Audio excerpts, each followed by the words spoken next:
अब तक हम जान गए हैं कि एटॉमिक नंबर और एटॉमिक मास के कॉन्सेप्ट क्या होते हैं।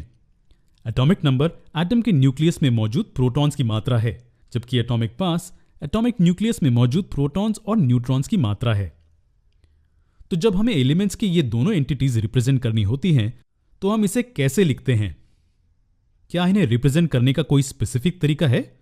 जी हां, एलिमेंट के केमिकल सिंबल को एटॉमिक नंबर के साथ उसके लेफ्ट साइड पर नीचे लिखा जाता है, यानी कि सबस्क्रिप्ट में, और दूसरी ओर एटॉमिक मास ऊपर लेफ्ट साइड पर लिखा जाता है सुपरस्क्रिप्ट में, कुछ ऐसे। एलिमेंट का सिंबल उसका एटॉमिक नंबर और उसका एटॉमिक मास। अब हम एक सिंपल एलिमेंट जैसे कि कार्बन को कैसे रिप्रेजेंट करेंगे? जी हां, कुछ ऐसे। C जो कि एटॉमिक सिंबल है, उसके बाद रिस्पेक्टिव जगहों पर एटॉमिक नंबर 6 और एटॉमिक मास 12 है। अब क्या होगा अगर कोई दूसरा एलिमेंट हो, जैसे कि क्लोरीन? क्या कुछ ऐसा?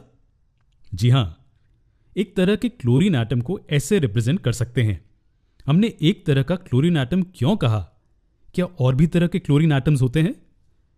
जी हां, कुछ क्लोरीन एटम्स के न्यूक्लियस में 18 की बजाय 20 न्यूट्रॉन्स होते हैं। तो हम इस टाइप को कैसे रिप्रेजेंट करेंगे? जी हां, इस रिप्रेजेंटेशन की तरह। लेकिन अब हमें यह समझना होगा कि यह एग्जैक्टली है क्या। बहुत से ऐसे केसेस होते हैं जहां सेम एलिमेंट के एटम्स अलग फॉर्म्स में एग्जिस्ट करते हैं। इन फॉर्म्स को आइसोटोप्स कहते हैं। जी हां, सरल शब्दों में आइसोटोप्स सेम एलिमेंट के एटम्स होते हैं जिसमें समान मात्रा में प्रोटॉन्स होते हैं, लेकिन न्यूट्रॉन्स अलग मात्रा में होते हैं। जी हां, समान मात्रा में प्रोटॉन्स लेकिन अलग मात्रा में न्यूट्रॉन्स। जैसे कि हम क्लोरीन के इस केस में देख सकते हैं, सभी एटम्स में 17 प्रोटॉन्स होते हैं, लेकिन उनमें से कुछ में 18 न्यूट्रॉन्स होते हैं, जबकि कुछ में 20 होते हैं। तो ये क्लोरीन के आइसोटोपिक फॉर्म्स हैं। उसी तरह हमारे पास बहुत से एलिमेंट्स हैं जिनके आइसोटोपिक फॉर्म्स होते हैं। एग्जाम्पल के लिए हमारे पास कार्बन है, जिसके 3 आइसोटोप्स हैं। जैसे कि हम यहां देख सकते हैं, हर आइसोटोप में 6 प्रोटॉन्स हैं, लेकिन अलग मात्रा में न्यूट्रॉन्स हैं।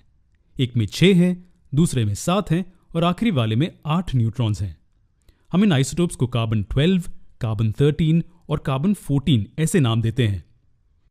अब ये सेम एलिमेंट के अलग फॉर्म्स के बारे में था, लेकिन अगर हम आपसे कहें कि 2 अलग एलिमेंट्स के एटम्स का एटॉमिक मास सेम हो सकता है तो? जी हां, चलिए इसे एक एग्जाम्पल से समझते हैं। हम 5 अलग एलिमेंट्स लेते हैं, सल्फर, पोटेशियम, कैल्शियम, क्लोरीन और आर्गन। अब अगर आप नोटिस करें तो हर केस में प्रोटॉन्स और न्यूट्रॉन्स की मात्रा अलग है। यहां ये 16 और 24 है, 19 और 21 यहां, एंड सो ऑन। बिल्कुल सही, लेकिन हर केस में न्यूक्लियॉन्स की टोटल मात्रा 40 होती है। न्यूक्लियॉन से हमारा क्या मतलब है? एक न्यूक्लियॉन एक प्रोटॉन या एक न्यूट्रॉन होता है। जी हां, हर एक चीज जो न्यूक्लियस में मौजूद है वो न्यूक्लियॉन होती है। तो एक एटम में टोटल न्यूक्लियॉन्स की मात्रा प्रोटॉन्स और न्यूट्रॉन्स का सम होती है। हम ये भी कह सकते हैं कि एटम में टोटल न्यूक्लियॉन्स की मात्रा उसका एटॉमिक मास होती है। जी हां, इसे अच्छे से समझें। न्यूक्लियॉन्स की टोटल मात्रा और कुछ नहीं लेकिन प्रोटॉन्स और न्यूट्रॉन्स का सम है, जो कि एटम के एटॉमिक मास के बराबर है। तो हमारे एग्जाम्पल पर वापस आते हैं। यहां 5 अलग एटम्स हैं। हालांकि हर केस में प्रोटॉन्स की मात्रा और न्यूट्रॉन्स की मात्रा अलग है, लेकिन हर केस में न्यूक्लियॉन्स की मात्रा सेम है, जिसका मतलब कि एटॉमिक मासेस भी सेम है। कैसे? जी हां, यह आसान मैथ है। सल्फर आइसोटोप्स में से एक आइसोटोप जो हमने एग्जाम्पल के रूप में लिया है, उसमें 16 प्रोटॉन्स और 24 न्यूट्रॉन्स है। तो इस आइसोटोप का एटॉमिक मास 40 यूनिट्स होना चाहिए, जो कि 16 + 24 होता है। अगला है पोटेशियम आइसोटोप, जिसमें 19 प्रोटॉन्स और 21 न्यूट्रॉन्स है।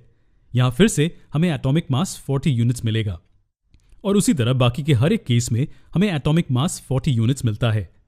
ऐसे अलग एलिमेंट्स के एटम्स या आइसोटोप्स जिनके सेम एटॉमिक मास होते हैं, उन्हें आइसोबार्स कहते हैं। ये टर्म ग्रीक भाषा से आती है। आइसो का मतलब है सेम और बारोस का मतलब है वेट।